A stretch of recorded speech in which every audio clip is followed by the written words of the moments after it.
এ যুবক ভাই, কিতাবের মধ্যে উল্লেখ করা হয়, আমরা যখন আমাদের মায়ের পেটে ছিলাম, যতদিন যায় মা যেন মৃত্যুর নিকটবর্তী হয়ে যায়। যতদিন যায় মা যেন মৃত্যুর নিকটবর্তী হয়। চিন্তায় পড়ে কখন জানি মরে যাব, কখন জানি মরে যাব। ওই মাটা নিজে মরে যাবে চিন্তা বাদ দিয়া আল্লাহর কাছে দোয়া করে, আল্লাহ আমি মরে গেলে মরে যাব, দুঃখ নাই, এরপরও আমার সন্তানটা যেন দুনিয়ায় বাইসা থাকে। এ যুবক ভাই, কেমনে ওই মাটারে কষ্ট দিব একটাবার হিসাব মিলাও।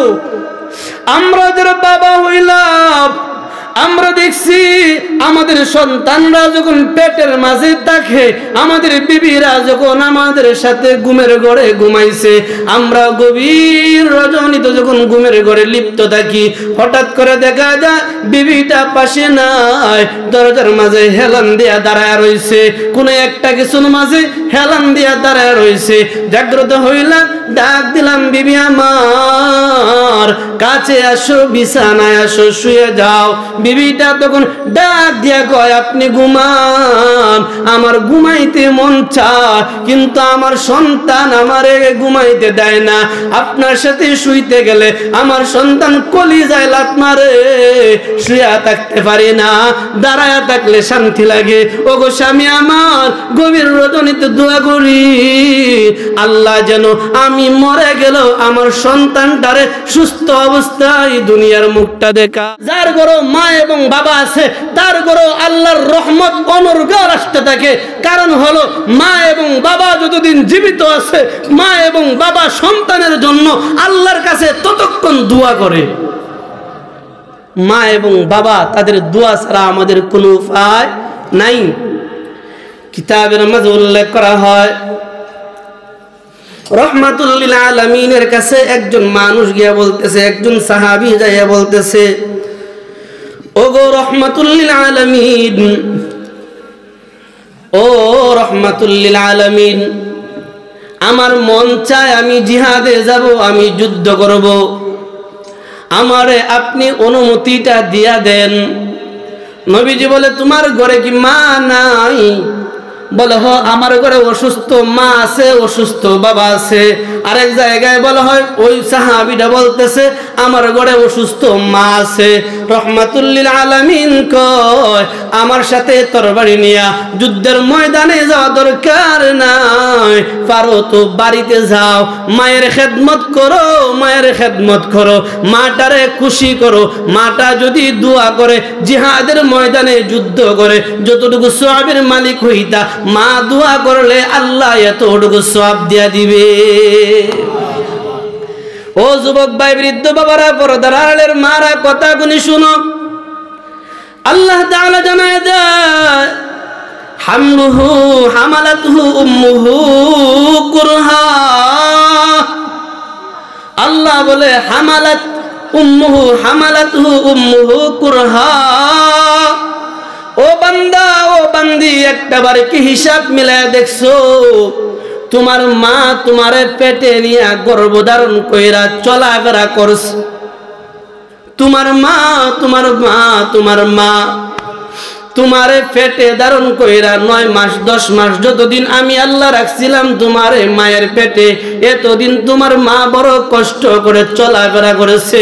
মাওয়াজ সিরাজির মাঝে উল্লেখ করা হয়, আল্লাহর ওলি তার কিতাবের মাঝে উল্লেখ করে, একজন সন্তান যখন মায়ের পেটের মধ্যে থাকে, মায়ের পেটে থাকাকালীন বাবা তার আত্মীয় স্বজন মা একই সাথে যখন খানায় বসে যায়, খানায় বসার পর পেটের সন্তানের বয়স যখন 6 মাস 7 মাস 8 মাস হয়, নড়াচড়া করতে পারে, মাঝে মাঝে লাত মারে।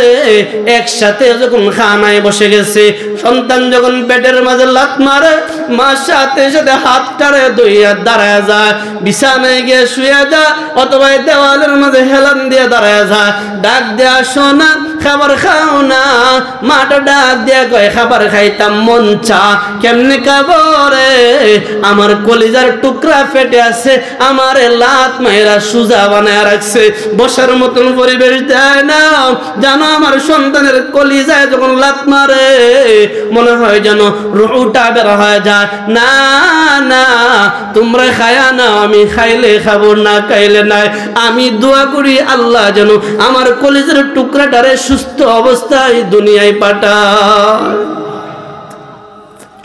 এ যুবক ভাই, কিতাবের মধ্যে উল্লেখ করা হয় আমরা যখন আমাদের মায়ের পেটে ছিলাম, যত দিন যায় মা যেন মৃত্যুর নিকটবর্তী হয়ে যায়।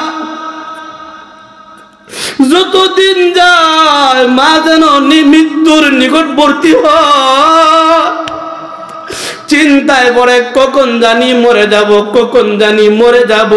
ওই মাটা নিজে মরে যাবে চিন্তা বাদ দিয়া আল্লাহর কাছে দোয়া করে, আল্লাহ আমি মরে গেলে মরে যাব, দুঃখ নাই, এরপর আমার সন্তানটা যেন দুনিয়ায় বাইসা থাকে। এ যুবক ভাই, কেমনে ওই মাটারে কষ্ট দিব একটাবার হিসাব মিলাও। আমরা যারা বাবা হইলাম, আমরা দেখছি আমাদের সন্তানরা যখন পেটের মাঝে থাকে, আমাদের বিবিরা যখন আমাদের সাথে ঘুমের ঘরে ঘুমাইছে, আমরা গভীর রজনীতে যখন ঘুমের ঘরে লিপ্ত থাকি, হঠাৎ করে দেখা যায় বিবিটা পাশে নাই, দরজার মাঝে হেলান দিয়া দাঁড়ায় রইছে, কোনো একটা কিছুর মাঝে হেলান দিয়া দাঁড়ায় রইছে। জাগ্রত হইলাম, ডাক দিলাম, বিবি আমার কাছে আসো, বিছানায় আসো, শুয়ে যাও। বিবিটা তখন ডাক দিয়া কয়, আপনি ঘুমান, আমার ঘুমাইতে মন চায়, কিন্তু আমার সন্তান আমারে ঘুমাইতে দেয় না। আপনার সাথে শুইতে গেলে আমার সন্তান কলিজায় লাত মারে, শুয়া থাকতে পারি না, দাঁড়ায়া থাকলে শান্তি লাগে। ওগো স্বামী আমার, গভীর রজনীতে দোয়া করি আল্লাহ যেন আমি মরে গেল আমার সন্তানটারে সুস্থ অবস্থায় দুনিয়ার মুখটা দেখা। তোমার মা তোমারে প্রসব করেছে বড় কষ্ট করে, বিশ্বাস করেন কিনা জানি না, আমি নিজেও দেখছি আমার বিবির পরিস্থিতি, আমরা জানি আমাদের মা বোনদের পরিস্থিতি। আমরা যেই দিন দুনিয়াতে পদার্পণ করেছি, আমাদের সন্তানরা যেই দিন আসছে, আমাদের বিবিরা, আমাদের মারা, আমাদের বোনেরা যারা বাচ্চা প্রসব করেছে, বাচ্চা প্রসবের কষ্টটা অনেকে সহ্য করতে না পাইরা দাত্রী যারা পাশে থাকে, দাত্রী মাদেরকে ডাক দিয়া কয়, মা ও চাচি ও খালা, দাওটা আমার হাতে দাও, চুরিটা আমার হাতে দাও, নিজের গলায় নিজে লাগায় দে, জীবনটারে বাহির করে দে। এর বড় প্রসব বেদনা নামক কষ্ট দেখে যেন নিজের জীবনটারে বাঁচাইতে পারে। ও যুবক ভাই, ও বৃদ্ধ বাবা, যেই মা তোমার আমার জন্য, যেই বাবা তোমার আমার জন্য জীবনটারে বাজি রাইখা দিছে, ওই মাটারে কেমনে কষ্ট দিবা? ওই মারে ওই বাবারে কষ্ট দিয়া আল্লাহর নামের কসম কাইটা বলছি, জান্নাতের আশা করে লাভ নাই।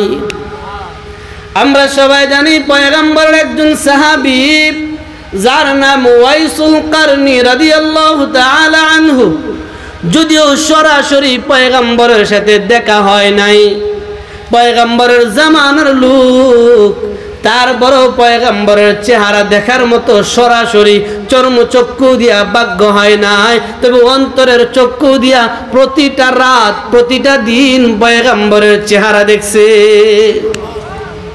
ওয়াইসুল কারনী পয়গম্বরের কাছে একটা চিঠি পাঠাইছে, পয়গম্বর আপনি আমাকে আপনার চেহারাটা একটাবার দেখার মতো অনুমতি দেন। পয়গম্বর বলে, ও ওয়াইসুল কারনী, আমার চেহারা দেখা রাখি আমি নবী বলছি মায়ের খেদমত করো, সুবহানাল্লাহ কইতেন না? আমি নবী বলছি আমার সাথে দেখা করার দরকার নাই, দরকার নাই, মায়ের খেদমত করো, মায়ের খেদমত করো। ওয়াইসুল কারনীর জিন্দেগিতে পয়গম্বরকে সরাসরি দেখে নাই। কিতাবের মাঝে উল্লেখ করা হয় পয়গম্বরের মৃত্যুর আগে আগে উমরকে ডাক দেয়া গো, উমর আয় আমার কাছে আয়। পয়গম্বরের কাছে যখন উমর আসছে, পয়গম্বরের একটা জামা উমরের হাতে দিয়া কয়, এই জামাটা তোমার হাতে রাইখে গেলাম আমানত, আজ থেকে বহু বছর পরে আমার একটা পাগল আমার রওজা জিয়ারত করার জন্য মদিনায় আসবে, ওয়াইসুল কারনী নামক পাগল যদি মদিনায় আসে আমার পক্ষ থেকে ওই জামাটা ওয়াইসুল কারনীরে হাদিয়া দিয়া দিও। বলে পয়গম্বর তার এত দাম, তারই জিগাইও আমার জিগায় লাভ নাই। ওমর আমি নবী বলে গেলাম, ওই মুরব্বিদের যদি পাও, ওয়াইসুল কারনীরে যদি পাও, আমি নবীর পক্ষ থেকে জামাটা দিয়া দিও, তোমার জন্য ওয়াইসুল কারনীর কাছ থেকে দোয়া নিও। সুবহানাল্লাহ কইতেন না? চিন্তা করেন যে উমরের ব্যাপারে পয়গম্বর বলে, ও উম্মতেরা আমার পরে যদি কোনো নবী হইতো কাদিয়ানির মতন বাচ্চারা হতো না, গোলাম মাহমুদ কাদিয়ানির মতো বাচ্চারা নবী হইতো না। আমার পরে যদি আল্লাহ নবী বানাইতো, উমর রে নবী বানাইতো। ওই উমর রে নবী বলে, উমর ওয়াইসুল কারনীরে যদি পাও তার কাছ থেকে দোয়া লইও। উমরের জিন্দেগিতে ওয়াইসুল কারনী মদিনায় আসছে। বলে, ও ভাই ওয়াইসুল কারনী, এত বড় সম্মান, নবীজি জামা হাদিয়া দিয়া যায়, আমারে দোয়া লইতে বইলা যায়, বুঝলাম না। বলে, ভাই উমর, আমার জীবনে ভালো কোনো আমল নাই, একটা আমল, আমি আমার মায়ের খেদমত করছি, আমার মা আমার জন্য দোয়া করছে, আমার আল্লাহ খুশি হয়ে গেছে, আমার নবীও খুশি হয়ে গেছে। ও যুবক ভাই, সময় কম, যদি আমরা আমাদের মা এবং বাবার খেদমত না করি কি হবে? সংক্ষেপ শুনি, ইনশাআল্লাহ শেষ হবে। কিতাবের মাঝে উল্লেখ করা হয়, আল্লাহর ওলি আশরাফ আলী থানভী রহমাতুল্লাহি আলাইহি লেখেন, যদি কোনো মানুষ মা এবং বাবার খেদমত না করে, মা এবং বাবারে যদি অসন্তুষ্ট কইরা দুনিয়া থেকে বিদায় হয়, আল্লাহর গোলামি না কইরা যদি দুনিয়া থেকে বিদায় হয়, কেমন হয় শুনো। কিতাবের মাঝে উল্লেখ করা হয়, আবুল হাসান নামক একজন বড় বুজুর্গ ছিল, আল্লাহর ওলি ছিল। যে আল্লাহর ওলিটা অনেক বড় বুজুর্গ, আল্লাহ ওয়ালা। একদিন এশারের নামাজটা আদায় করিয়া ঘুমের ঘরে যখন ঘুমাইলো, ঘুমের ঘরে ঘুমানোর পরে স্বপ্ন যুগে দেখতেছে আল্লাহর ওলি একটা রাস্তা দিয়ে হাঁটতেছে হাঁটতেছে হাঁটতেছে, দূর বহু দূর যাওয়ার পর আবুল হাসান লক্ষ্য করে দেখে একটা কবরস্থানের পাশে দাঁড়াইছে। দাঁড়ানোর সাথে সাথে কবরের মাটিটা অটোমেটিকলি সরে গেছে। আবুল হাসান লক্ষ্য করে দেখে কবরের মাটিটা সরার সাথে সাথে কবরের ভিতর থেকে যেন আগুন বাহির হইতেছে। আল্লাহর ওলি বলে, আমি কবরের কাছাকাছি গেলাম,